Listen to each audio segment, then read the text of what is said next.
Halo insan Dikti. Jumpa lagi bersama aku Safira di podcast Dikti Menyapa.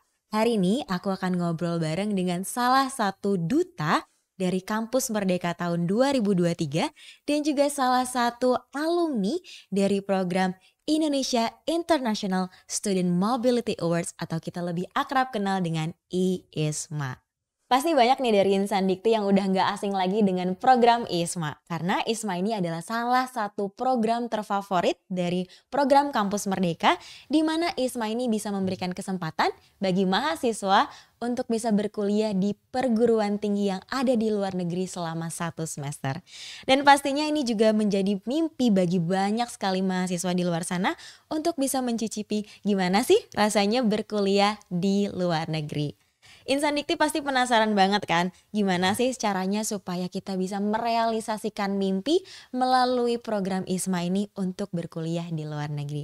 Nah, tanpa berlama-lama lagi, hari ini kita sudah kedatangan narasumber yang akan menceritakan pengalamannya selama mengikuti program ISMA. Di mana hari ini kita sudah bersama dengan Kak Ahmad Fauzan. Halo Kak, apa kabar? Halo Kak Safira, Baik hari ini? alhamdulillah baik. Alhamdulillah.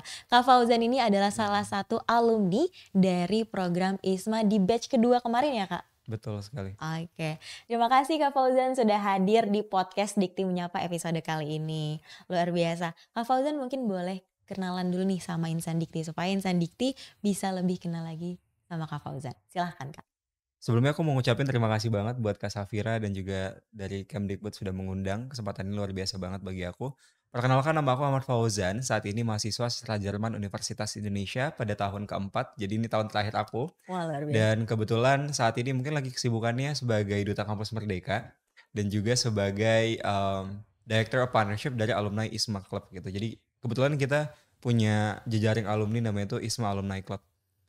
Salam kenal buat teman-teman semuanya. Oke, luar biasa ya. Untuk membuka obrolan kita nih di episode kali ini, kita kan bakalan ngomong soal ISMA ya Kak. Aku boleh tahu nggak sih kenapa dari sekian banyak program yang ada di Kampus Merdeka, Kak Fauzan nih milih ISMA untuk mengikuti program tersebut gitu loh. Kan kita tahu ya Kampus Merdeka nih banyak banget programnya. Kenapa sih ISMA? Apa sih yang menjadi motivasinya Kak Fauzan untuk milih program ISMA? Mungkin aku coba untuk kembali lagi gitu Balik ketika aku dulu ya. SMP, benar banget. Jadi pas SMP tepat pas aku kelas 3, aku tuh pernah mikir bahwa gimana sih supaya aku bisa go beyond the limit gitu. Gimana caranya bisa untuk belajar di luar negeri. Jadi aku selalu berharap untuk mencoba satu persatu gitu hingga akhirnya aku memutuskan untuk bersekolah itu di kampung Inggris, tepatnya di Pare, Kediri. Tujuannya supaya aku bisa belajar bahasa Inggris, karena ketika aku SD aku nggak punya guru bahasa Inggris gitu. Jadi kayak ngerasain bahwa ketika di desa itu sulit sekali untuk mendapatkan akses pendidikan, terutama untuk belajar bahasa Inggris. Dan ketika saat itu pula, setelah aku pindah ke Kediri, ngerantau sendiri di sana, ngekos, terus aku mikir kayaknya, oke, aku pengen di tahun itu aku pengen coba pertukaran pelajar deh, ada program lain gitu di ketika aku di SMA, tapi aku gagal gitu. Terus ada dapat program lainnya tapi harus bayar gitu, ngerasa kayaknya mungkin aku pengen nyoba lagi deh. Setelahnya, karena rasa sakit itu, patah hati itu, aku ngerasa kayak mimpi ini harus Harus diwujudkan. dikejar lagi ya, lebih Benar, tepatnya. harus dikejar lagi. Hingga akhirnya pas setelah lulus SMA, aku daftar beasiswa. Alhamdulillahnya keterima di salah satu universitas yang ada di Malaysia waktu itu. Mmm. Tapi juga ada lagi kesempatan untuk berkuliah di Australia. Kesempatan itu luar biasa banget. Dua-duanya sama-sama beasiswa? Kebetulan yang Australia aku harus nyari beasiswa lagi, kebetulan Oke, di Malaysia aku udah dapet nih udah dapet beasiswanya. beasiswa. Iya, tapi mungkin karena cukup idealis waktu itu ya, jadi aku mikir kayaknya, udah deh aku coba deh, pengen coba keluar benua, aku nyoba nyari beasiswa lagi, beasiswa yang di Malaysia aku hold dulu, aku keluar dari situ, aku bilang, "Aku kayaknya nggak usah deh, nggak dulu," gitu, "aku Nggak dapat diambil dulu ya? nggak usah diambil," gitu. Setelahnya aku, pengen nyari beasiswa akhirnya gagal. Kurang lebih ada 23 kali aku daftar beasiswa dan gagal. Beasiswa untuk berkuliah di luar negeri? Betul. Dan setelah itu sebenarnya aku nggak tahu adanya program ISMA ketika aku pengen daftar di univ di Indonesia. Tapi aku udah pernah dengar siar-siur bahwa, mmm, Mas Nadiem itu bakalan ada program pertukaran pelajar. Aku ngerasa kayaknya ini salah satu Kesempatan, iya, hal kesempatan baik emas ya. iya, kabar baik buat buat aku untuk daftar di universitas yang ada di Indonesia. Setelahnya, aku milih ISMA karena itu alasannya. Mungkin aku rasa mimpi yang mungkin belum terwujud ketika aku SMA dan juga ketika aku ingin menjalani perkuliahan, harus diwujudkan pada waktu itu. Dan aku rasa mungkin ISMA jadi salah satu jalan untuk aku mewujudkan mimpi aku yang sebelumnya itu belum terwujud, gitu. Bagaimana sih Kak, sekarang kita ngomongin soal prosesnya ya. Karena kan pasti dalam proses pendaftaran ISMA, itu banyak banget yang harus Kak Fauzan prepare juga dan harus banyak yang Kak Fauzan persiapkan gitu loh. Kira-kira boleh dikasih tahu nggak Kak, apa aja sih yang sudah Kak Fauzan persiapkan dalam mendaftar program ISMA ini, hingga akhirnya Kak Fauzan ini bisa terpilih menjadi ISMA Awardee? Iya. Mungkin untuk persiapan, aku rasa mungkin kalau misal untuk mental, aku rasa udah cukup terlatih ya. Terlatih Iya sedari bener. dini ya? Betul banget. Jadi terlatih karena beragam macam kegagalan yang sudah dilalui. Lalu juga untuk dari tahap administrasi mungkin aku pikir, mungkin itu penting banget gitu. Jadi aku coba untuk riset lagi univnya ada apa aja, lalu untuk dokumen-dokumen yang diperlukan apa saja gitu. Jadi, sebelum, aku mendaftarkan diri semua hal tersebut yang bersifat administratif itu udah selesai. Kayak misalnya contoh dari segi IPK, ataupun dari segi mungkin kemampuan bahasa Inggris. Aku udah menyiapkan Udah itu prepare untuk dari lama udah tuh ya prepare lebih intinya kalau itu iya ya? bener. Karena apalagi kalau misalnya kita lihat kayak aku juga cukup kaget gitu kalau misalnya pas di kampung Inggris, mungkin skor untuk IELTS itu 7,5 Mmm, itu cukup sulit untuk cukup didapatkan sulit. apalagi untuk yang pengen ngejar S2 gitu. Mmm. Tapi ketika udah masuk ke Udah terjun udah langsung, terjun langsung selama S1 aku ngeliat kayak, wah ini belum mau ngejar S2 aja anak-anak udah pada pintar semua gitu mhm, sekarang mahasiswa. Jadi kayak kita udah harus lebih juga bersaing lagi. bener banget gitu, daya saingnya tinggi banget sih sekarang gitu. Iya. Selain mempersiapkan berkas-berkas administratif, ada lagi nggak sih yang di-prepare Iya, untuk daftar program ISMA ini? ada. Jadi di konten aku tuh aku bikin bahwa persiapan kita itu, mmm, bisa dalam bentuk kegiatan juga gitu. Kalau misalnya kita ngeh di ISMA ataupun di LPDP gitu, kita ada penulisan esai gitu. Dan aku merasa bahwa kalau misalnya kita ingin menulis esai yang baik, kita juga harus merangkai cerita kita dengan baik juga. Dan itu berarti kita yang melukis kayak gimana sih, oh jalannya gini gitu, terus kayaknya harus ikut kegiatan ini gitu. Jadi ketika kita nulis di esai itu jadi cantik gitu kata-kata kita. Oh Dan udah terangkai dengan benar, baik ya? betul. Ketika memang sudah kita plan, itu akan membantu kita untuk menuliskannya menjadi jauh lebih indah gitu. Itu yang menurut aku penting banget untuk kita ketahui gitu, selain tahu kaidah dalam penulisan seperti Iya apa betul. gitu. Jadi saran aku untuk ikutin lomba ataupun, bisa ikutin mungkin konferensi ataupun Workshop mungkin ya? workshop juga bisa, organisasi bisa, Bisa. berbagai macam kegiatan. Karena aku ngerasa kayak ISMA tuh nggak stuck sama satu hal aja. Jadi kayak kalau misalnya kita pribadi yang unik itu bakal ngebantu banget sih. Mmm, Oke. Nah, setahu aku juga di persiapan di ISMA juga ada persiapan untuk TOEFL, IELTS, oh iya, dan Duolingo ya, Kak? Kalau betul dari Kak Fauzan sendiri persiapannya kemarin seperti apa tuh? betul. Karena banyak mungkin insan dikti nih yang ketakutan dalam Iya mempersiapkan itu gitu kan. Dan juga CV atau mungkin berkas-berkas lainnya seperti paspor, terus visa dan segala macamnya tuh gimana sih Kak kemarin mempersiapkannya? iya. Mungkin kalau misalnya masuk kita ke skill ataupun kemampuan bahasa Inggris, aku rasa, persiapannya itu mungkin bisa dimulai dari mencoba mengetahui tes itu seperti apa dulu gitu. Karena Duolingo, IELTS ataupun TOEFL itu mereka tuh beda banget cara kita pengerjaannya. Mungkin balik lagi kayak mungkin 3 tahun yang lalu aku ngerjain IELTS gitu. Karena aku ngerasa kayaknya aku lebih cocok di sini gitu. Tapi lama-kelamaan kayaknya aku pengen nyoba Duolingo karena cepet juga sih hasilnya kemarin itu. Kayak kurang lebih 2 hari udah 2 selesai. hari udah selesai. Iya, udah 2 hari itu udah selesai, hasilnya udah bisa kita lihat gitu, terus, harganya juga cukup terjangkau gitu. Jadi kalau misalnya teman-teman mungkin mikirnya itu tentang pendanaan, aku rasa mungkin lebih baik kalau misalnya ngambil Duolingo sih, karena lebih terjangkau. Paling worth it ibaratnya ya. Iya benar gitu, walaupun kekurangannya adalah mungkin nggak semua univ bakal menerima Oh nggak semua Duolingo. univ yang ada di ISMA tuh akan menerima Iya, Duolingo? betul. Jadi nggak semua univ gitu. Jadi kalau misalnya pengen diterima semuanya, aku lebih saranin untuk IELTS atau enggak IELTS atau TOEFL? TOEFL gitu. Tapi mungkin kalau misalnya univ kita yang Tapi ingin bisa tahu, hmm? univ itu menerima Duolingo atau enggak tuh dari mana, Kak? Iya, jadi nanti bakalan ada kayak di website itu semua informasi ada. beberapa Oke. universitas yang bakal nerima kita kalau misal Duolingo itu ada, yang dia nerima IELTS ada, yang dia nerima TOEFL juga ada gitu. Jadi semuanya ada sih. Jadi better emang risetnya tuh udah harus jauh banget ya? Iya bener. Sebenarnya kalau bisa mungkin kita galinya sekarang. Cuma ketika udah update lagi kita coba untuk gali lagi gitu. Karena bakalan berubah sih tiap tahun. Berubah Benar. tiap tahunnya ya, Iya betul. mengikuti regulasi-regulasi baru Betul. tentunya. Nah tadi kan kita udah ngomong tentang persiapannya, Hmm, setelah persiapan pasti ada proses seleksinya juga iya. ya Kak? Nah boleh diceritain nggak gimana sih proses seleksi ISMA ini? Tahapannya tuh seperti apa dari awal hingga Hmm, akhirnya mendapatkan notification gitu ibaratnya kan, hmm. notification kalau misalnya Kak Fauzan nih lolos gitu menjadi awardee dari ISMA, itu gimana prosesnya? Untuk prosesnya sendiri aku rasa mungkin dimulai dari penulisan esai ya. Lalu Jadi untuk awalnya tuh emang submit essay dulu?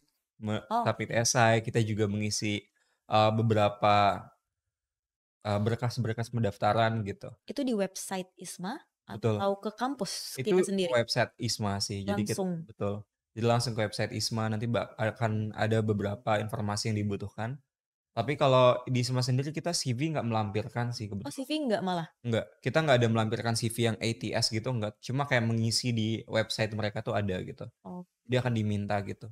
Dan bakalan tiap tahun beda-beda sih pengisiannya. Kalau misalnya aku pas CV itu setelah, kita pengumuman dari esai itu, kita lolos atau enggak itu biasanya baru ngisi CV. Cuma untuk yang tahun ini setahu aku mereka langsung ngisi CV sih, udah oke. daftar langsung Langsung ngisi CV, CV. betul. Cuma CV-nya kita bakal ngisi di sana secara langsung, Bikin pakai Canva atau enggak, misalnya itu enggak perlu. Jadi kayak kita perlu jadi aku saranin kalau misalnya pengen lebih tertata, emang bikinnya dari sekarang di dipersiapinnya dari sekarang benar, aja? Google Docs gitu, terus nanti ngisi di sana, udah itu nanti tinggal di-paste aja gitu Oke. kan ke website-nya gitu. Setelah itu paling, IPK, transkrip nilai gitu, transkrip akademik, itu penting banget. Terus, Duolingo, esai, aku rasa itu sih elemen yang paling penting, yang lain-lain mungkin bakalan berubah-ubah ya kebutuhannya sama, setiap tahunnya gitu. Oke, Mhm, tapi pasti ada wawancaranya nggak, Kak, setelah itu? betul. Jadi setelah kita pemberkasan, itu ada tes Tes kebinekaan. kebinekaan, Iya, tes kebinekaan. Jadi itu bakalan, eee, mem mem memperlihatkanlah, tentang knowledge kita pengetahuan kita tentang, Indonesia seperti apa, lalu ingin dilihat perspektif kita melihat suatu keadaan seperti apa. Jadi lebih ke sana sih untuk, kebinekaan ini. Tapi kalau misalnya untuk yang, mmm, wawancara itu baru digali semuanya, mulai dari esai kita, profil kita, CV kita, semuanya masuk kurang lebih ke situ. oke. Nah, Mhm, tadi setelah kebinekaan itu kan prosesnya seleksi dan segala macamnya betul. gitu ya. Mhm, Nah, tapi kalau proses memilih universitasnya tuh saat Kak Fauzan daftar setelah mengisi CV kah? Atau mhm. setelah wawancara atau gimana tuh? Kalau untuk proses pemilihan universitasnya? Ya kalau misalnya untuk pemilihan universitas, kita memang dari awal itu sudah disuruh untuk memilih gitu. Jadi Dari awal ngirim esai berarti? iya, dari awal kita ngirim esai, kita udah harus milih universitasnya mau mana, terus esainya seperti apa, udah itu kita harus juga milih untuk, course-nya apa aja. Itu memang udah kita disuguhkan pada, mmm, tahap pertama gitu. Jadi semuanya sih kurang lebih. Dan di tahapan itu berapa pilihan yang bisa kita ambil gitu Kak? Ibaratnya kan kalau misalnya kita daftar SMA nih kita boleh milih 3 sekolah gitu kan. Nah kalau misalnya di ISMA ini berapa sih universitas yang bisa kita pilih Iya. sebagai tujuan? Kalau untuk univ kita diberi kesempatan untuk milih 2. Oke. Kalau untuk course kita ada 4 pilihan, jadi bisa milih 4. Kalau Kak Fauzan sendiri kemarin universitas yang dipilih apa aja? Aku milih University of Peach Itu yang kebetulan. pertama? Pilihan Pilihan pertama? pertama aku ke Leicester gitu. Namanya University of Leicester yang ada di United Kingdom, di UK. Lalu pilihan kedua aku di University of Peach, itu di Hungary gitu. Mmm, terus untuk, mungkin course aku Course. kali ya. Course yang aku ambil kebetulan aku, sesuaiin sama esai. Esai aku tuh full banget dari awal aku ceritain bahwa aku pengen banget nih belajar di komunikasi gitu. Jadi dari awal Pengen menggali pengen banget komunikasinya ya? iya, pengen banget ngegali tentang komunikasi. Dan aku ngerasa kayak kita kan memang untuk disarankan, mmm, mempelajari lintas jurusan kan. Iya betul. Aku merasa kayaknya penting banget nih untuk belajar tentang komunikasi, apalagi tentang, intercultural communication gitu, apalagi dari sudut pandang Eropa Timur. Jadi akhirnya aku milih itu, mmm, dan aku rasa mungkin kesesuaian esai dan pilihan univ tuh penting banget juga, Penting. penting banget. Karena aku milih Leicester sedangkan kayaknya mereka untuk di bagian komunikasi, eee, Belum. mereka cukup dikit gitu sebenarnya, masih nggak terlalu sesuai sama esai aku gitu, karena aku milihnya tentang media dan segala macam gitu kan. Sedangkan di Page itu hampir semuanya yang aku pilih memang komunikasi gitu. Relate sama esainya ya Iya berarti? relate banget sama esainya. Jadi aku saranin banget untuk memang sesuaiin banget sih sama esai gitu untuk pilihan univnya gitu. Itu sih paling. Oke, nah tadi kan Kak Fauzan juga sudah mention bahwa Kak Fauzan ini milih University of Page ya? Iya, Kenapa sih milih university? Dari mmm, sekian banyak pasti kan? iya betul. Jadi memang kita aku pakai ini sih, kemarin itu sempet second skenario gitu. Oke. Mmm, Kalau milih ke University of Leicester, kira-kira ini tiketnya bakal ke mana? Oke, kalau aku milih University of Leicester, at least nanti bakal ngebantu aku untuk bagian komunikasi juga, media lah, media and communication untuk aku nge-bridge ke S2. Karena aku mikir kayaknya penting nih untuk nge-bridge ke S2 gitu. Terus pilihan kedua, aku milih ke University of Peach karena aku pengen, ya udah deh stay ke Eropa gitu. At least aku ngerti tentang gimana sih perspektif Eropa gitu, apalagi aku sebagai anak FIB masa IB. kalau misal ditanyain Eropa gimana, Eropa Barat, Eropa Timur, kalau misal aku udah nginjekin kaki di sana, kalau misal cerita tentang Eropa, kayaknya aku tahu Eropa tuh kayak gini loh gitu. Aku bisa menceritakannya ke teman-teman aku juga gitu. Jadi sebenarnya hal simpelnya juga, lebih ke core sih. Aku ngerasa kayaknya core-nya relate banget sama apa yang aku ingin gitu. Karena jarang banget setiap univ itu 4 pilihan course-nya itu, mmm, sesuai dengan keinginan aku gitu. Sedangkan Oke. yang di Page ini semuanya empat-empat itu Empat-empatnya yang aku kamu mau gitu ya aku berarti ya? mau. Kalau di Leicester itu kemarin yang sesuai dan aku mau tuh ada 2 gitu. Jadi memang, ya Masih memang kurang mencakupi semuanya iya, berarti ya? masih belum sesuai sama yang aku inginkan juga sih memang gitu. Oke. Mhm, Nah, selanjutnya nih, akhirnya kan Kak Fauzan ditetapkan menjadi awardee dari ISMA. Pasti mhm, bangga banget dong mhm, akhirnya bisa merealisasikan mimpinya lewat mhm. ISMA ini. Apa saja sih yang Kak Fauzan siapkan sebelum berangkat ke Hungaria? Sebelum aku berangkat ke Hungaria, mungkin sebagai seorang student representative, jadi aku kebetulan diamanahkan untuk menjadi student leader lah di University of Peach gitu. Persiapannya cukup banyak sih, jadi kebetulan kita harus bikin struktur organisasi dulu untuk di University of Peach itu, terus juga kita, udah harus tahu nih bahan-bahan yang perlu dibawa, kayak misalnya, kayaknya kita harus bawa ini deh, karena kita bakalan ngadain Heroes Challenge. Ada kayak tantangan gitu yang dikasih sama ISMA itu kayak kewajiban yang perlu kita penuhi, ada batik challenge juga. Batik Challenge. Iya, jadi kita ngenalin batik gitu, dan itu kan harus nyiapin ya beragam macam, mungkin kita bawa beberapa produk dari Indonesia yang mungkin nggak ada di sana gitu, mungkin dari rempah-rempah juga gitu. Selain itu persiapan lainnya adalah, aku rasa mungkin kayak visa, paspor, itu penting banget. Asuransi itu juga perlu untuk dipersiapkan, riset mulai dari jauh-jauh hari, kira-kira untuk asuransi kesehatan kita bisa bikin di mana, terus udah itu harus tahu tentang prosedur, reimbursement buat dari pihak, Dari eee, pihak kita ke ISMA-nya itu pihak sendiri. ISMA-nya gitu dan karena kan ada 45 orangnya jadi lumayan, eee Di di Hungaria yang iya yang di dari Hungaria. ISMA-nya itu Iya, sendiri. yang dari Hungaria gitu. Jadi aku kalau untuk persiapannya memang, dari segi semuanya aku rasa kayaknya masih normal-normal aja, paspor, visa, udah itu siapin untuk pakaian kita di situlah, Oke. terus udah itu, Kebutuhan hidup kebutuhan hidup yang mungkin sehari-hari buat di sana bener, berarti ya? Oke, lalu setelah mhm, Kak Fauzan ini menginjakkan kaki, berarti untuk pertama kali ya ke Hungaria atau iya. mungkin udah pernah visit ke Hungaria sebelumnya? Ini pertama kali sih Pertama kali ya. betul. Gimana sih perjalanan selama mengikuti program ISMA kemarin di Hungaria? Kira-kira apa aja sih boleh dijelasin kayak gambaran kegiatan ISMA tuh seperti apa di sana? Apakah cuma kuliah doang kah? Atau Mhm, mungkin ada kegiatan lain di luar itu? Atau mungkin boleh dijelasin juga nih Kak, kayak mata kuliah apa aja sih yang Kak Fauzan ambil gitu. Tadi kan udah ngomongin mhm. soal course ya, mungkin boleh dijelasin secara spesifik nih course-nya tuh apa aja sih yang Kak Fauzan ambil di sana? Dan apakah course tersebut relate sama jurusannya Kak Fauzan di universitas yang sekarang gitu loh. Iya. Universitas asal berarti. Oke, mungkin aku coba untuk kembali mikir, aku rasa kalau untuk pengalaman di sana itu kita, cukup banyak ya kegiatan yang dilakukan gitu, mulai dari yang pertama dari segi akademik, aku coba ceritain dari akademik dulu. Dari akademik aku kebetulan ngambil 4 untuk course-nya, satu Itu ada yang udah wajibnya 4 ya? iya 4, ada juga yang 3 sih biasanya, cuma mereka ada tambahan lagi untuk apa Oke. yang harus dilakuin gitu dari, koordinator kawasan biasanya.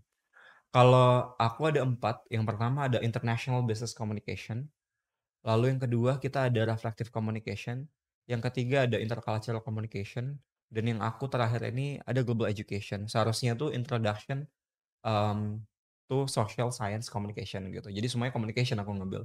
Cuma karena satu dan lain hal jadwalnya tabrakan, aku ngambil Global Education deh, gitu setelah, sedikit bernegosiasi dengan pihak universitas, gitu. Terus untuk kegiatannya, aku kemarin itu kebetulan diterima di, Erasmus Student Network. Jadi itu adalah salah satu, komunitas terbesar se-Eropa untuk menaungi anak-anak, pertukaran pelajar ataupun anak Erasmus yang ada di Eropa gitu. Dan aku di bagian situ kebetulan dan udah masuk ke tahap probation, tapi sayang banget udah lolos, udah keterima, udah wawancara dan segala macam, pas, nyampe ke sananya telat gitu. Jadi probation-nya mungkin kayak dari tanggal, 1 kita mulai probation dari tanggal 25 Agustus sampai 25 September, sedangkan aku baru nyampe itu tanggal 10 September di sana. 10 September baru sampai di Hungaria? Baru sampai di Hungaria gitu dan kebetulan jadi udah melewatkan sesi probation-nya gitu. Jadi Oke. itu sih lumayan Sangat disayangkan. disayangkan ya? Sangat-sangat disayangkan gitu. Kalau misalnya seandainya aku tepat waktu nyampenya ke sana, aku rasa kayaknya still oke deh dan aku mungkin jadi, satu-satunya anak ISMA yang ikut Erasmus Student Erasmus. Network. Jadi itu yang disayangkan banget sih. Cuma, itu untuk komunitasnya dan paling yang salah satu yang aku ingat juga ada namanya inter Intercultural Encounters. Itu adalah kegiatan yang kita bareng sama teman-teman dari seluruh, eee, negara yang ada di, kelas kita gitu. Mhm. Itu Dan dari pihak kampusnya dari pihak atau kampusnya. Kita harus ngenalin nih kayak budaya Indonesia seperti apa, di sana kita coba untuk, menyuguhkan kostum-kostum terbaik dari Indonesia, kita ngenalin budaya kita seperti apa, makanannya seperti apa. Jadi kurang lebih banyak ke sana. Selain itu juga mungkin kita langsung masuk ke yang challenge tadi yang aku sebutin. Ada yang namanya Batik Challenge sama ada yang namanya Heroes Challenge. Heroes Challenge? Betul. Jadi Heroes Challenge ini adalah untuk kita memperingati Hari Pahlawan 10 November 2022 waktu itu. Dan Itu mengikuti Hari Pahlawan Indonesia Hari berarti? Pahlawan Indonesia dan, kita kebetulan berhasil untuk mengundang kurang lebih 300, pelajar internasional untuk datang ke acara kita dan kita juga nyuguhin ada kurang lebih 500 suguhan inilah, makanan tradisional Indonesia gitu, ada mungkin Cemilan-cemilan iya, ada Indonesia? cemilan-cemilannya juga gitu. Lumayan banyak sih kemarin kita siapin yang udah kita bawa dari Indonesia. Terus, kita ngenalin lewat presentasi gitu, dan ada 3 kategori gitu, the best presentation, ada the best travel guides, dan juga ada the best vibes. Dan kita ngeraih 2 penghargaan dari 3 penghargaan yang memang dikasih sama Erasmus Student Network itu. Dan selanjutnya ada batik challenge. Batik Kalau ini Challenge. nggak dilombain, nggak ada kompetisinya, tapi kita ngenalin batik ke, adik-adik yang masih SD, yang masih Yang ada di sana? iya iya, masih di taman kanak-kanak gitu, tentang, batik tuh kayak gimana cara bikinnya, terus Dengan udah itu workshop atau iya. seminar atau apa? Jadi kita bikinnya, sesederhana mungkin, jadi kayak kita bikin dalam kayak perayaan 17 Agustusan lah, kita Oke, bikinnya kayak kayak gitu. parade gitu? Iya, jadi kayak ada lombanya gitu, lomba balap kelereng gitu, terus udah itu harus masukin paku dalam Iya, botol gitu, betul. sama, makan kerupuk Makan juga, kerupuk. bener. Terus, karena gitu kita juga di sesi-sesi itu juga ada salah satu yang jadi mentor untuk gimana sih cara bikin batik kayak gimana gitu, gitu sih. Mhm, Tadi juga ngomongin soal, pengalaman di sana dan juga ngomongin mhm, soal program ISMA-nya, tapi kalau misalnya soal berkuliahnya gitu kan ini ISMA kita tujuan utamanya adalah berkuliah gitu kan di sana. Sistem perkuliahan ISMA di University of Pax ini seperti apa, Kak? Berapa hari kah kuliahnya? Dari jam berapa sampai jam berapa? Atau mungkin sehari ini berapa mata kuliah gitu, berapa subjek, berapa course gitu? Mungkin boleh dijelasin juga. Mungkin kalau aku bilang cukup leluasa ya kalau Oke, misal kita fleksibel ya. cukup fleksibel gitu. Karena pada waktu itu kita kan memang ditujukan untuk eksplorasi berbagai macam kegiatan yang ada di sana gitu. Kalau misalnya aku kemarin dari hari Senin sampai Rabu aku kelas, Senin, Selasa, Rabu kelas, udah itu Jumat kelas lagi gitu. Jadi ada waktu 4 hari berarti. 4 hari itu aku full sama kelas gitu. Tapi, di hari sela-sela waktu itu ada juga additional kelas juga yang aku ambil, kelas tambahan, itu kelas bahasa Hongaria gitu. Mmm, Terus sama mungkin ngisi kegiatan kenalan sama teman-teman yang ada dari luar gitu. Terus kalau misal ada invitation, ada undangan dari mereka untuk datang ke acara, kita juga Hmm, datang kayak gitu. Sama, ataupun PPI juga ngadain sesuatu kita datang, gitu. oke. Tapi bener nggak sih kalau kata orang nih, mahasiswa ISMA itu kerjanya cuma jalan-jalan doang gitu kan di sana. Itu bener nggak sih? Mungkin aku langsung masuk ke sini ya, ini mungkin jadi salah satu perdebatan apalagi untuk yang bagian Eropa gitu. Mmm, Teman-teman yang berada di Eropa itu mereka, kalau dibilang ya, kita tuh wajib banget untuk menyelesaikan akademik gitu. Teman-teman yang di ISMA tuh rata-rata juga harus menyelesaikan akademik dan mereka juga ada beberapa waktu yang diluangkan gitu. Aku nggak setuju sih kalau misalnya kita jalan-jalan doang gitu, karena, mungkin perlu bisa dilihat gitu dari akun Instagram dari, official account-nya dari, ISMA. ISMA Page, ISMA dari Univku gitu. Kita meraih penghargaan, kita ngelakuin banyak kegiatan gitu, dari aku bilang Batik Challenge, Heroes Heroes Challenge. Challenge. Bener banget. Jadi seluruh pertanggungjawaban yang memang udah diberikan sama ISMA semuanya kita jalankan dengan sangat baik gitu. Nggak cuma itu, kita juga harus bikin artikel dan aku rasa, banyak sekali hal-hal yang memang sudah dijalankan sama kita gitu dan, mmm, nggak nggak cuma jalan-jalan doang gitu, karena kita targetnya ke sana memang untuk belajar gitu Belajar, kan. Jadi nggak ada mengeksplor mengeksplor lebih jauh tentang Hungaria seperti Hungaria apa seperti apa, juga, budayanya seperti budayanya apa gitu. gitu. Ya aku rasa aku nggak setuju sih sama itu. Statement kalau ISMA Mmm. tuh cuma jalan-jalan doang Oh, tuh nggak setuju nggak ya. setuju aku. Walaupun mungkin sedikit-sedikit ada lah ya healingnya gitu kan untuk jalan-jalan, tapi lebih men apa ya, ibaratnya menjalankan semua tanggung jawab Mmm, mendapatkan awardee sebagai ISMA dengan menjalankan semua kewajiban-kewajiban gitu ya, Kak. iya bener, bener banget sih.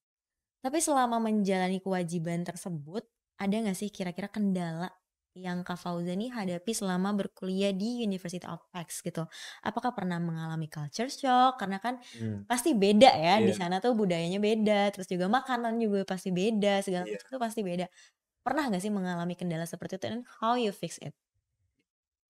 Mungkin kalau misalnya aku ngelihat culture shock ini kan sebenarnya ada 2 ya, ketika kita berangkat dari mungkin kalau misal kita bilang area kuning tuh Indonesia, area Oke, hijau itu adalah tempat kita di mana, kita bakal berlabuh ataupun kita berlayar gitu. Dan dari Indonesia ini, titik kuning aku pindah ke titik hijau hijau. ini, aku merasa bahwa aku kaget gitu. Mungkin dari segi budaya, gimana cara aku berkenalan sama orang-orang baru yang ada di sana. Kalau misal di Indonesia kita kenalan juga santai banget gitu. Ya. Sedangkan kalau misalnya di sana, mereka tuh kayak acuh tak acuh banget gitu, mereka nggak Mhm. terlalu peduli sama kita gitu, apalagi kita, Asian gitu. Karena mungkin cukup berbeda ya, dan itu cara kita untuk menanggapi itu kayak gimana, itu aku belajar banget gitu, untuk nunjukin kayak kita, oh kita harus pede banget nih sebagai orang Asia, sebagai orang Indonesia, kita harus, nunjukin bahwa kita juga powerful loh gitu. Jadi, salah satu caranya dia memang lewat pendidikan itu gitu, atau enggak lewat kegiatan-kegiatan yang memang kita adakan gitu. Terus culture shock yang mungkin salah satunya adalah ketika aku baru nyampe, aku tuh pengen banget makan nasi. Nasi, Iya, pengen banget makan nasi. nggak bisa jauh dari nasi ya. Nggak bisa banget. Pengen makan nasi, apalagi biasanya juga kalau di UI makannya, warteg gitu kan, kayak berasa banget gitu.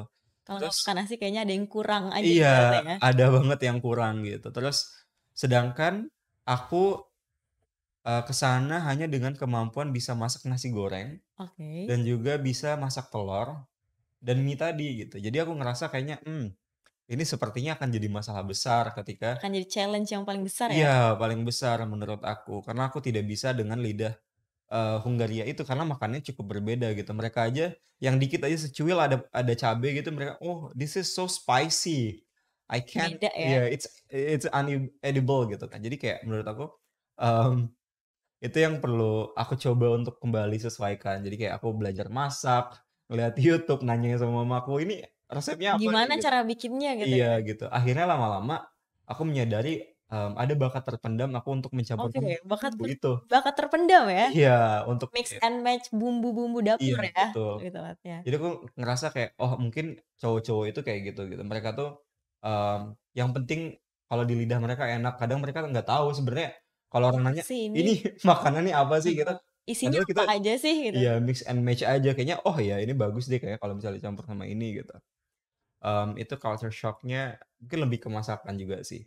Setelah itu aku balik ke Indonesia, aku culture shock lagi. Culture shock lagi, Iya, terus saya aku bilang lagi kayak misalnya kita dari green zone balik ke yellow zone yellow lagi, zone kita ke, lagi. titik kuning lagi di mana kita berasal. Aku ngerasa kayak, wah itu tuh culture shock banget ketika Langsung beda banget gitu, pas balik di pesawat semua orang make bahasa Indonesia. Indonesia Wah lagi. itu aku kaget banget.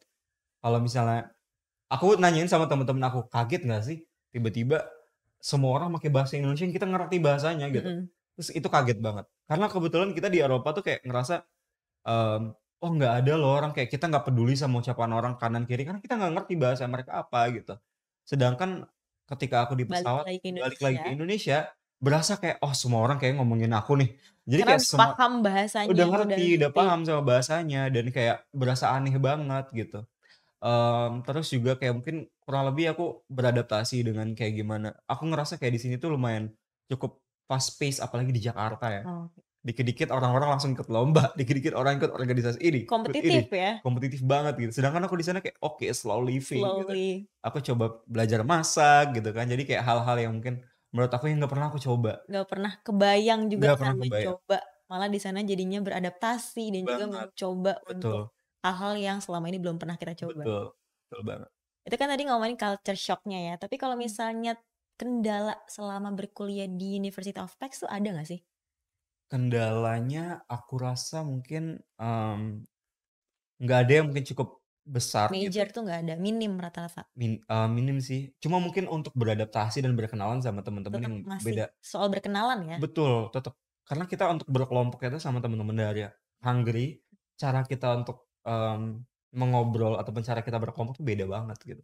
Kalau di Indonesia kan mungkin kalau misalnya kita bilang, "Eh, eee, kamu ini, aku ini," gitu, kadang kayak gitu kan. Cuma kalau Bagian misal job desk kalau mau, kerja kelompok iya, ibaratnya gitu ya? kita kan berani kan langsung kayak, "Tak, ini itu ini," gitu. Dan sedangkan kita harus ngerti nih kalau misal orang Hungaria, ini orang Jepang kayak gimana cara kerjanya kita harus ngerti, Oke, kayak gitu. Jadi kayak kita harus coba untuk beradaptasi dengan hal itu gitu. Dan itu sih menurut aku, mmm, yang jadi kendala. kendala gitu. Karena kayak aku ada satu experience di mana, aku lumayan ini ya, lumayan cukup bawa perasaan pas waktu itu. Baper ya? Cukup baper, apalagi pengalaman pertama gitu. Pas waktu itu, kita tuh ada simulasi untuk jadi manajer, Oke. jadi bos gitu-gitu segala macem gitu. Terus aku didelegasiin untuk menjadi seorang manajer gitu. Terus ada orang Hungaria bilang kayak, "You're such a bad manager," gitu. Terus kayak kayak gitu, aku menurut aku kayak Langsung baper ya? langsung kayak bukan baper sih, kayak tertusuk aja gitu, ngerasa kayak, Ngena "Oh, banget ke hati ya ini di orang situ? langsung ini gitu banget," gitu kan. Terus kayak memang aku rasa perlu banget untuk kita tahu gitu, untuk langsung kayak mereka kan sukanya to the point, straightforward, sedangkan Indonesia tuh kayak basa-basinya lumayan panjang. Basa-basi, iya banyak Itu aku basa-basi. belajar banget sih, gimana caranya kayak kita, ya udah deh nggak usah panjang-panjang deh ngomong, kalau misalnya bisa langsung to the point kita kelarin gitu. Itu sih, banyak belajar hal itu, hal-hal kecil itu. Cuma kendala yang gede banget nggak ada. Oke, jadi kalau soal akademik di sana aman ya? Aman banget sih. Nah, tadi kan aku juga sudah dengar tentang ada program Batik Challenge, ada Mhm. juga tadi Heroes Challenge ya. Tapi selain itu ada nggak sih Kak, kira-kira nih program apa atau kegiatan apa yang Kak Fauzan dan teman-teman lakukan untuk memperkenalkan lagi budaya atau juga memperkenalkan lagi Indonesia di sana gitu? Karena kan pasti sebagai awardee ISMA ini diharapkan bisa menjadi duta yang bisa Iya, memperkenalkan budaya Indonesia gitu loh di sana. iya. Selain itu ada lagi nggak sih kira-kira kegiatannya? Jujur kalau misal untuk kegiatan yang lain tuh aku banyak sekali yang lupa namanya apa gitu. Cuma ada salah satu event itu kita, kebetulan ngenalin makanan dan minuman Indonesia, itu kebetulan di dorm kita di asrama gitu. Jadi kayak ngadain kegiatan kecil-kecilan seluruh, dari, negara gitu. Jadi kayak Oh jadi semua negara memperkenalkan ya? Iya, yang mereka pengen berpartisipasi gitu, ada yang Mhm, dari Vietnam lah, ada Myanmar, ada juga yang dari Brazil gitu, dan beberapa negara lainnya gitu. Dan di sana kita memang nyuguhin lagi makanan, kita nyuguhin juga untuk kayak, stiker-stiker ataupun beberapa, eee, kayak lebih ke ini sih, aksesoris dari Indonesia oke. juga gitu. Jadi Aksesoris seperti apa tuh yang kemarin Kak kayak Fauzan kenalin? iya, jadi kita aksesorisnya mungkin lebih kayak, batik gitu, Oke. batik yang mungkin dalam bentuk selendang gitu, terus ada juga yang ngebawa, kemarin kayak jepitan tapi bentuknya batik, kayak Oke. gitu-gitu. Lebih ke sana sih banyaknya teman-teman. Mmm, itu satu, terus ada juga mungkin kita kemarin itu sempet ngadain volunteer, kita pengen ngasih tahu Volunteer. betul, kita, volunteer kemarin inisiatif untuk kebetulan teman-teman tuh ada beberapa kayak misalnya pakaian-pakaian mereka yang memang kayaknya, daripada kita buang nih pakaian gitu, kita mau balik juga ke Indo, Bawa barang banyak bawa barang banyak itu ya kan? kayaknya, cukup sulit juga gitu Mhm. kan, dan Belum lagi daripada bawa oleh-oleh dan bener, kalau misalnya mereka kan langsung, "Oh ini ada pakaian," langsung dibuang gitu, padahal mungkin ada yang lebih butuh dengan pakaian tersebut gitu. Dan ada beberapa kayak misalnya produk-produk yang mungkin kayak misalnya, untuk elektronik oke, dan beberapa lainnya gitu, itu perlu kan untuk kita. Panci French. juga ada yang udah kita beli, banyak deh produk-produk yang udah kita beli gitu. Akhirnya kita coba untuk salurkan ke salah satu panti gitu yang ada di sana gitu. Ini teman-teman dari ISMA-nya Kak Iya, Fauzan? dari ISMA kita gitu. Oke, yang 54 orang itu? Kita ada 46 Oh, di sana. 46, Iya, oke. jadi kita nyalurin seluruh, barang-barang kita punya itu dalam bentuk, ada yang pakaian, ada juga yang mereka ngasih, elektronik gitu, produk-produk elektronik, ada yang untuk, eee, ada beberapa yang kayak misalnya gula dan segala macam gitu-gitu, Sembako ya? sembako. Iya sih, kurang lebih itu sih. Terus, Di satu iya sih. panti aja atau di beberapa panti? Di satu sih, karena mereka udah struktural dan itu bisa dibagi ke banyak banget ini. Ya Jadi mereka ada lembaganya gitu, kita langsung ngasih ke lembaga mereka. juga memperkenalkan budaya ramah tamah Indonesia Mhm, ya betul, melalui program betul tersebut banget. gitu. Sama ada satu lagi ada namanya Good News from Indonesia. Good news from Indonesia. Iya, Oke. Good News from Indonesia itu kita di mana kita ngasih satu kado untuk teman kita yang paling dekat menurut kita. Ini di Dan teman kampus di University of Pax. iya, jadi bebas kita boleh milih teman-teman kampus boleh, kita bisa milih teman-teman yang mungkin, selama kita berada di PES juga boleh gitu. Kalau aku kebetulan nyari temen yang memang satu univ, beda fakultas, tapi, deket banget sama aku gitu. Dan aku ngasihnya kemarin sama teman sama-sama Asia sih, dia dari Cina, namanya Dai, aku masih ingat banget. Dai dan kebetulan kita hampir kayak ngabisin waktu tuh bareng banget gitu. Jadi kayak, Mhm. dia nanya tentang produk Indonesia, dia juga kagum sama Rich Brian, terus tahu tentang Nicky Zevanya lah segala Kalau macam. ternyata aslinya dari Indonesia ya? Terus kayak iya, dia dia memang tahu sih dari Oh, emang Indonesia tahu. gitu. Dia respect banget sama Indonesia. Jadi kayak menurut aku memang, itu yang perlu untuk kita tunjukin lagi, kita perkuat kalau nih ada orang yang tahu tentang Indonesia tuh, Semakin banyak kita coba nantinya. deh bersahabat, bergaul sama dia gitu. Karena setuju banget aku kayak misalnya kita bilang kayak kita harus memperkenalkan budaya Indonesia dan itu memang lewat dari beberapa orang aja gitu. Karena nggak perlu langsung ribuan, at least ada satu orang yang memang mereka tahu tentang Indonesia dan mereka juga bakal jadi Diperkuat lagi jadinya ya. betul, supaya mereka bukan cuma kita yang jadi duta, tapi juga orang-orang yang memang Nanti mereka mereka bisa tertarik. meng-influence orang lain lagi gitu ya. Betul, betul banget. Perkenalkan tentang budaya Indonesia yang sudah Kak Fauzan kenalin ke Betul, teman Kak Fauzan itu. betul. Tapi kalau soal dormnya itu sendiri, apakah di-provide dari ISMA kah atau dari University of Pax? Untuk pendanaannya sebenarnya udah disatuin sama living cost ya, living Oke. allowance yang udah memang dikasih sama kita, buat kita. Cuma untuk dorm itu memang kita memilih mau dorm atau mau flat ataupun mau apartemen. Cuma untuk Hungaria kayaknya kita lebih disarankan untuk ngambil dorm. Itu udah nyaman banget sih. Hmm. Dan harganya juga setara dengan dorm yang ada di mungkin di kampus-kampus di Malaysia gitu. Menurut aku terjangkau banget sih. Masih terjangkau ya. Terjangkau banget. Aku berdua itu kemungkinan 3 Satu kamar berdua. kamar berdua. Satu orang bayar 1,7 juta. Jadi kayak affordable banget. Masih sangat-sangat Masih terjangkau. worth it ya. Mhm. Kak Fauzan, aku juga penasaran nih. Kalau sistem pendidikan yang ada di University of Pax itu seperti apa sih Kak? Karena kan pasti berbeda ya dengan sistem pendidikannya di Indonesia gitu. Kira-kira perbedaannya itu seperti apa sih? Iya. Mungkin kalau misalnya dilihat gitu ya, kalau aku ngelihatnya mungkin ada yang bagian lecture, ada yang memang kayak kita discussion gitu. Jadi aku kalau misalnya ngambil sampel, aku pengen ngambilnya mungkin international business communication. Kalau di sana tuh lebih interaktif gitu, aku merasa banget.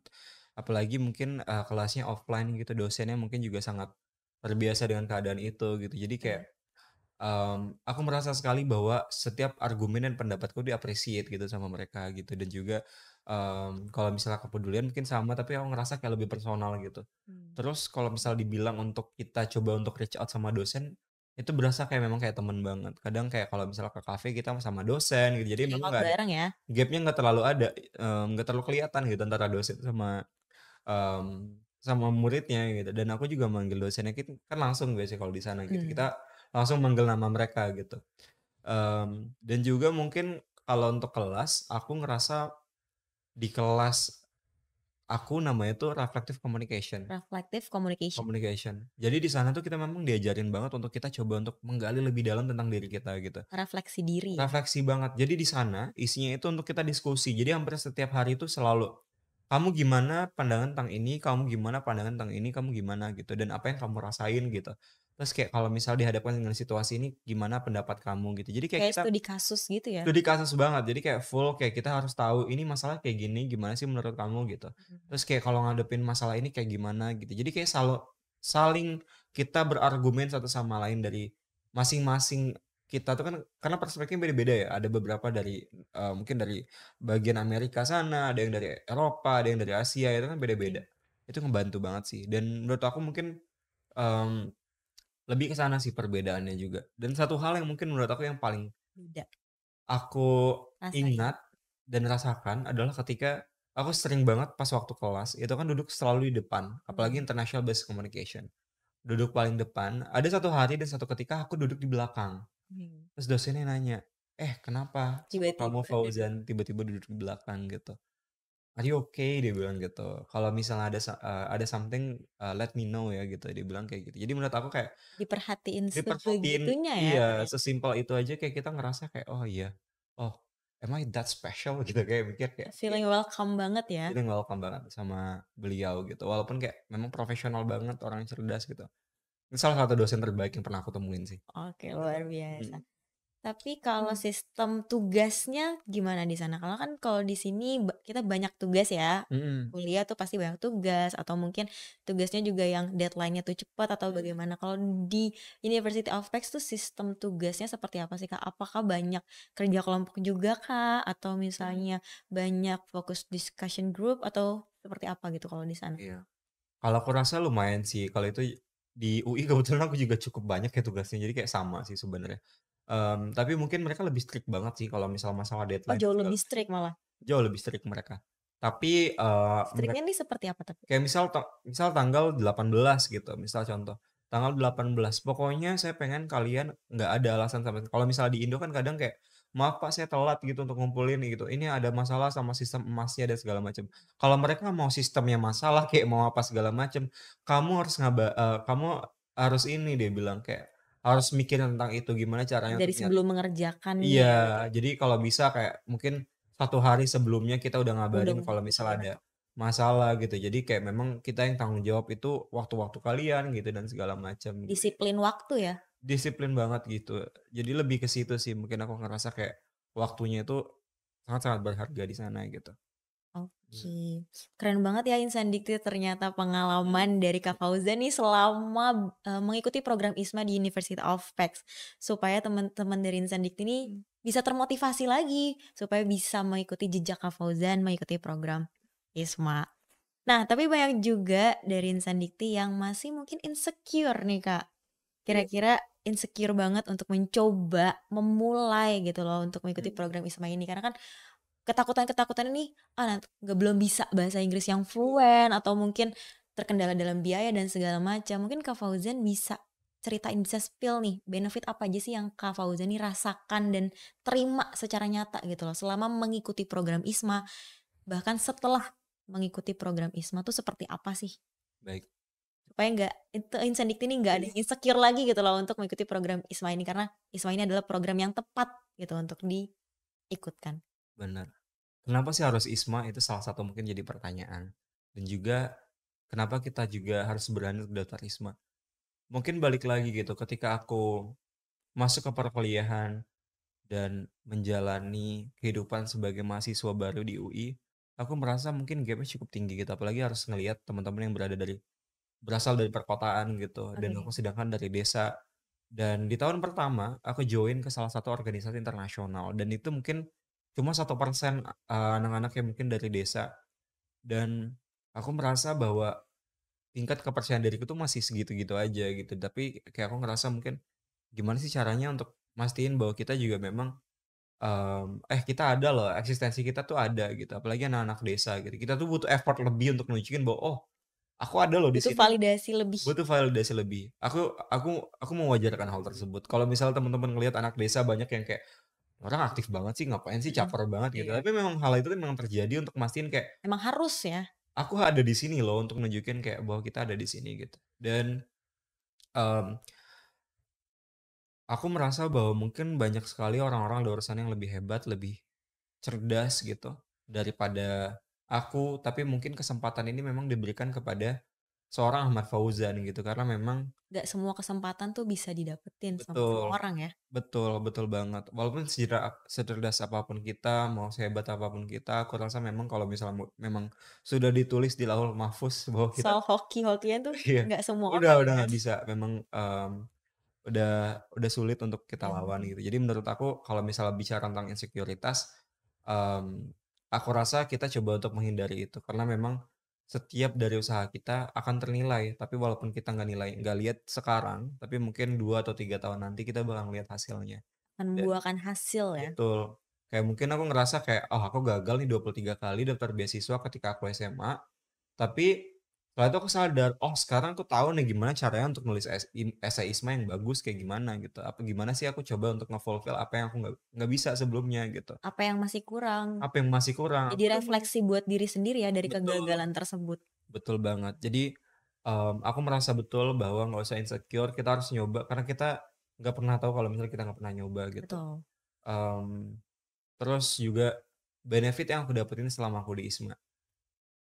ISMA itu layaknya mungkin gerbang baru aku gitu. Dan isinya itu banyak sekali kesempatan. Dan hingga saat ini aku sudah menjadi duta kampus Merdeka. Aku juga diberikan kesempatan untuk menjadi seorang director of partnership dari ISMA Alumni Club gitu. Dan kesempatan-kesempatan ini membangun personal branding yang baru juga gitu. Betul. Orang lebih percaya sama aku, dan kepercayaan diri juga lebih meningkat gitu. Itu aku merasakan sekali gitu. Dan bagaimana cara orang melihat aku juga sangat berbeda saat ini. Karena ISMA ini sendiri dan aku merasa bahwa benefit ini yang mungkin tidak bisa kita rasakan ketika kita daftar mungkin program lain gitu.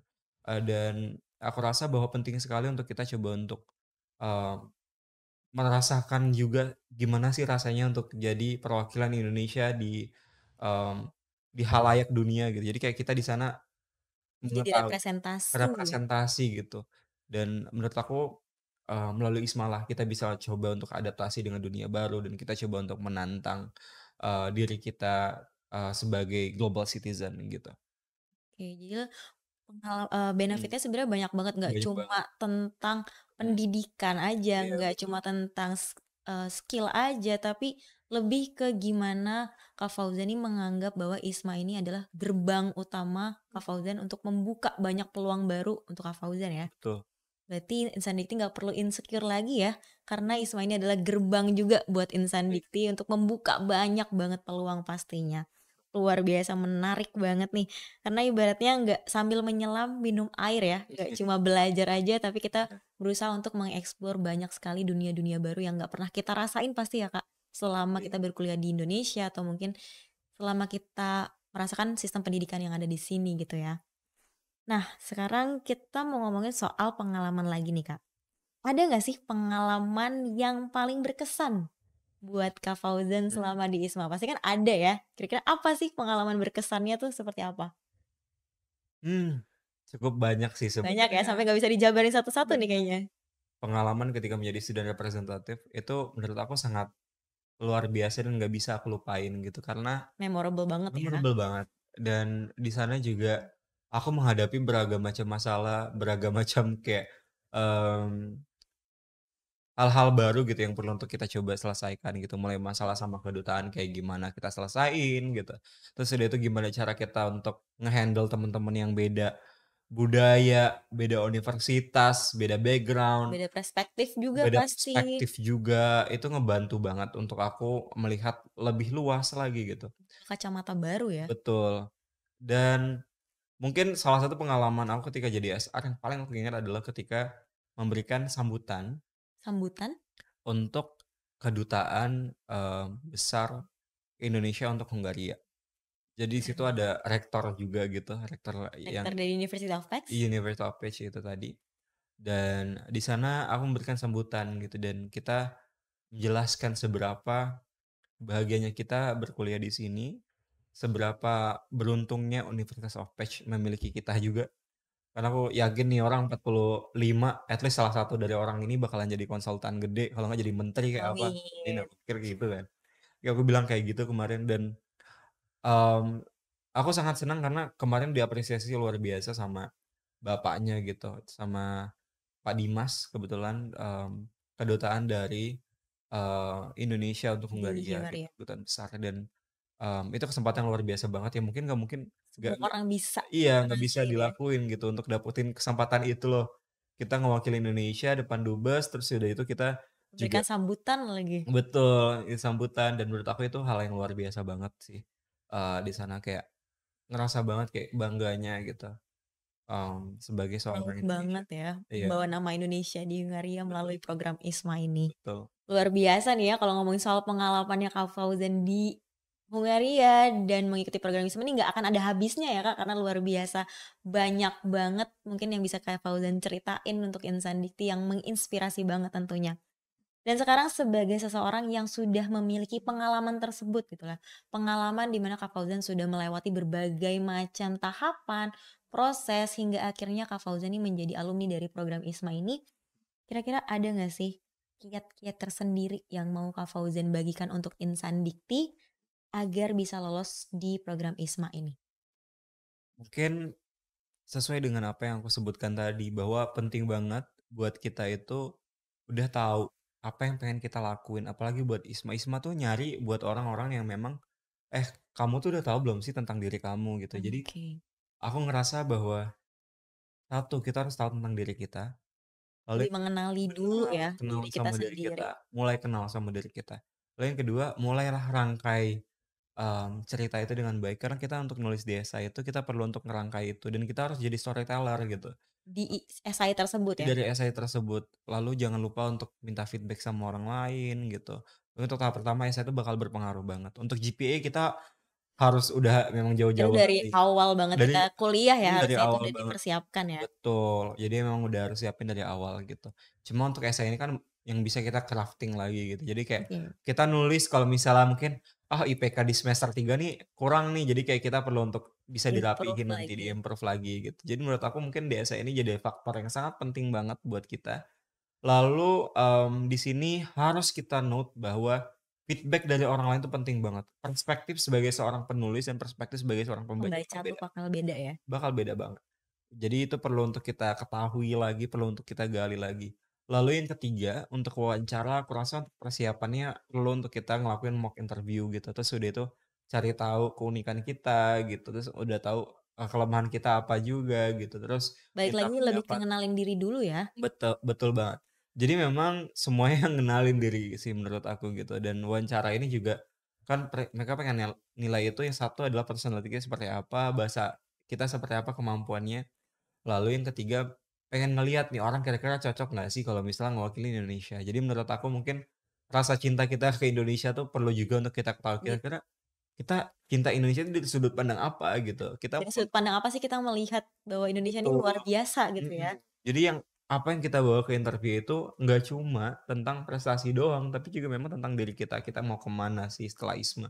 Kita mau ngapain sih pas ISMA gitu, itu kan penting banget sih. Jadi menurut aku, penting banget buat kita tahu bahwa kita perlu nyiapin semuanya, soft skill apalagi untuk interview kita harus mampu berbicara gitu. Terus, Pasti. soft skill dalam kita juga menulis juga penting banget. Writing-nya juga Writing ya? itu penting banget. Karena kayak kalau misalnya kita dengar kayak IPK yang bagus mungkin akan mengantarkanmu lolos menuju seleksi ISMA. berkas gitu. Mhm. Tapi, pengalaman-pengalamanmu itu akan mengantarkanmu ke universitas tujuanmu.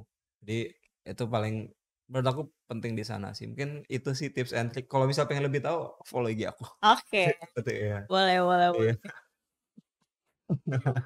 Oke, nah tadi kan juga ngomongin Iya soal pemilihan iya. universitas ya. Mhm. Ngomongin soal pemilihan universitas nih, Kak Fauzan mungkin ada strategi juga nggak Mhm. dalam memilih universitas atau negara tujuan agar Insan Dikti ini bisa punya lebih gambaran lagi ke depannya dalam memilih universitas atau negara? Kalau dalam milih universitas ataupun negara, aku saranin memang tetap sesuai ya, sesuai sama apa yang kira-kira kita pengen daftar gitu. Apa yang Kayak kira-kira pengen kita explore gitu ya? bener, course-nya itu sesuai dengan apa yang kita inginkan gitu menurut aku. Kalau misalnya seandainya kita kan Tapi kalau nyari course itu di mana, Kak, kalau boleh tahu? course-nya itu, maksud aku kalau misalnya untuk course dari univ itu bisa kita lihat di website biasanya. Biasanya Website ISMA itu subjeknya sendiri atau ya ada dari tuh kayak ISMA gitu? sendiri. Jadi kayak kita bakal tahu, oh ini yang disediakan tuh ini loh ini loh ini loh, nanti kita bisa pilih di sana. Dan disesuaikan lagi sih sama kebutuhan kita. Kalau misalnya udah ngelihat gitu, apalagi basisnya tahun lalu deh gitu contohnya. Jadi nanti bisa ikutin aja, sesuai dengan sama kemauan kita gitu. Kalau aku kan komunikasi, aku ngelihat nih motifnya yang mana aja yang nawarin tentang komunikasi gitu. Jadi pas di essay aku bisa nulis kira-kira, "Oh ini loh aku pengen," gitu. Terus kita baru pindah lagi ke setelah course kita pindah ke negaranya gitu, ataupun benua deh. Benua kita bisa ke benua, udah ke benua kita sortir tuh univ-univnya apa aja. Udah dapat univ-univnya nanti kayak kita baru milih, ah ini pilihan satu ini pilihan 2 kayak gitu. Jadi menurut aku lebih ke sana sih. Itu ngebantu banget. Balik lagi ke riset sebenarnya ya. Betul. Kalau ngomongin Mhm. strategi pemilihan tuh pasti riset dulu Bener, awalnya. Karena betul gimana banget. pun juga kita nggak bakal bisa milih kalau kita nggak tahu, Iya, ini kita mau ngapain sih di sini, betul ini akan ada apa aja, betul bakal belajar apa gitu. Makanya kita harus cari tahu lebih dalam dulu ya. betul banget. Karena mungkin aku balik lagi ke pemilihan universitas. Aku milih tuh University of Peach itu bakal ngira bahwa kayak pendaftarnya bakal dikit banget gitu untuk University of Peach. Daftar ke University of Penn. Iya, ke University of Peach ini bakal dikit gitu aku mikirnya. Terus pas aku lihat lagi jumlah pendaftar yang memang diberitahu gitu, tiba-tiba Peach ini jadi top 2 gitu, jadi Itu pilihan terbanyak kedua yang ada di ISMA. Jadi menurut aku kayak, oke jadi kayaknya aku nggak bisa nebak sih. Jadi kita nggak bakalan bisa nebak nih kira-kira unpredictable ya. unpredict banget gitu, orang-orang bakal milih yang mana tuh kita nggak bisa nebak. Jadi menurut aku kayak penting banget untuk kita, memang sesuaiin sama course aja sih saranku gitu. Gak bisa yang asal milih ya, yang penting Mhm. dapet deh Iya, ISMA-nya gitu kan. jangan sih saran aku Ada jangan beberapa sampai gitu. pasti yang pola pikirnya tuh seperti itu kan, Heeh, yang penting dapet deh, yang penting universitasnya walaupun nggak terkenal atau iya, apa, gitu kan. betul Tapi sebenarnya harus lebih cari betul. tahu dulu ya, karena Sesuaiin sama kebutuhan kita banget. percuma juga ya kalau misalnya kita udah milih universitas, udah diberikan peluang dan Mhm, kesempatan untuk ikut ISMA, tapi kita yang milih ngasal dan kita betul. nggak enjoy menjalaninya, pasti nggak akan bisa ngerasain benefit seluar biasanya Kak Fauzan ya. Iya betul, betul banget sih. Ya. Oke. Terakhir nih Kak, kita Iya. terakhir nih pertanyaannya. Selama prosesnya pasti ada hal yang memorable banget seperti yang tadi sudah Kak Fauzan Mhm, sampein gitu ya, di program ISMA kemarin. iya. Dan sebagai alumni dari program ISMA serta Duta Kampus Merdeka tahun 2023, kira-kira ada nggak sih kesan pesan yang pengen Kak Fauzan sampein ke Mhm, insan dikti iya. terkait program ISMA ini? Dan apa pesan serta harapan yang pengen Kak Fauzan sampein untuk mahasiswa yang ada di seluruh Indonesia terutama insan dikti terkait dari program ISMA itu sendiri? Iya. Silahkan. Mungkin untuk pesan aku bahwa aku sering banget nyebutin ini. Kalau misalnya kita lihat kalau misalnya sekarang kita lihat representasi Indonesia di dunia itu, apalagi di UK dan juga Amerika, itu kurang dari 2%. Dan itu kalau misalnya kita bandingkan dengan Cina dan juga India, ini adalah skor yang cukup miris gitu. Miris. Jadi menurut aku penting banget untuk kita ketahui bahwasanya kita perlu lagi nih untuk mengenalkan budaya Indonesia, perlu lebih banyak lagi duta-duta untuk mengenalkan seberapa cantiknya, seberapa cerdasnya orang Indonesia, dan seberapa kayanya alam Indonesia. Dan hal itu bisa kita wujudkan ketika banyak anak-anak muda ataupun pelajar-pelajar dari Indonesia yang memang mereka punya kesempatan untuk belajar di luar negeri. Melalui Ismalah, ini adalah jadi kesempatan yang luar biasa, kita bisa mengenalkan budaya Indonesia, kita juga bisa nunjukin seperti apa sih, anak-anak Indonesia itu seberapa bagus sih budaya-budaya yang kita punya gitu. Dan menurut aku ini jalan baik. Dan kalau misalnya kalian ingin menjadi salah satu dari orang-orang yang mengenalkan Indonesia dan jadi storyteller, yang menjadi narator, itu adalah salah satu kabar baik untuk Indonesia. Karena bayangkan satu Bung Karno saja bisa mengguncang dunia, bagaimana jika ada 1000 Bung Karno yang tercipta dari program ISMA. Aku harap mungkin teman-teman semuanya daftar ISMA, aku tunggu di tahun 2024. Wah, luar Iya. biasa, keren banget. Bahkan closing statement dari Kak Fauzan ini ngena banget ya untuk Insanity. Semoga dengan closing statement dan juga Mmm. harapan yang Kak Fauzan berikan bisa direalisasikan oleh Insanity menjadi penerusnya Kak Fauzan untuk lebih memperkenalkan Mmm. lagi, lebih memberikan lagi vibes positif dan juga memberikan lagi knowledge baru tentang budaya Indonesia yang sekaya itu ya Kak, Betul. di luar negeri. Oke Insan Dikti, dari obrolan yang sudah aku obrolin sama Kak Fauzan nih banyak banget ternyata hal-hal positif yang bisa aku Mmm. dapetin nih. Semoga Insan Dikti juga bisa mendapatkan hal-hal positif di mana ISMA ini adalah salah satu peluang ya Kak. Peluang dan juga gerbang baru untuk kita semua, untuk Insan Dikti lebih tepatnya menggapai semua mimpi melalui program ISMA ini. Karena ISMA ini sangat bermanfaat dan juga menjadi ajang bagi mahasiswa Indonesia untuk bisa lebih bangga lagi ya Kak terkait budaya dan juga kelebihan-kelebihan yang Baik. kita miliki ya. Dan juga menjadi salah satu kesempatan untuk bisa kita mengimprove dan mencari banyak banget pengalaman-pengalaman baru dan juga perspektif baru selama kita berkuliah di luar negeri itu sendiri. Oke Insan Dikti, itu dia tadi obrolan menarik dengan Kak Ahmad Fauzan yang merupakan alumni dari program Indonesia International Student Mobility Award atau ISMA dan juga Duta Kampus Merdeka tahun 2023 tentang langkah awal dan bagaimana sih caranya untuk menggapai mimpi, meraih mimpi dan juga cita-cita melalui program ISMA dengan sebanyak-banyaknya belajar di luar negeri ya Kak Fauzan ya. Dan salah satunya melalui program ISMA itu sendiri. Terima kasih Kak Fauzan sudah berkenan menyempatkan waktunya nih untuk sharing banyak banget insight baru juga nih untuk Insan Dikti terkait program ISMA dan juga memberikan positive vibes untuk bisa menggapai cita-cita melalui program ISMA itu sendiri. Semoga podcast Dikti Menyapa episode kali ini bisa memberi informasi yang bermanfaat dan menginspirasi bagi Insan Dikti ya. Untuk Insan Dikti tetap semangat ya. Yuk gapai mimpimu untuk memperkaya ilmu dan juga pengalaman melalui program ISMA. Karena dengan adanya program ISMA ini bisa mempersiapkan mahasiswa dan juga Insan Dikti tentunya untuk menjadi generasi muda yang lebih siap lagi nantinya menghadapi masa depan. Insan Dikti jangan lupa ya untuk like, chat, dan juga subscribe channel YouTube Ditjen Dikti Ristek ya, supaya kamu gak pernah ketinggalan informasi-informasi menarik lainnya. Kalau gitu, aku Safira dan Kak Fauzan izin pamit undur diri. Sampai jumpa di episode selanjutnya. Terima kasih.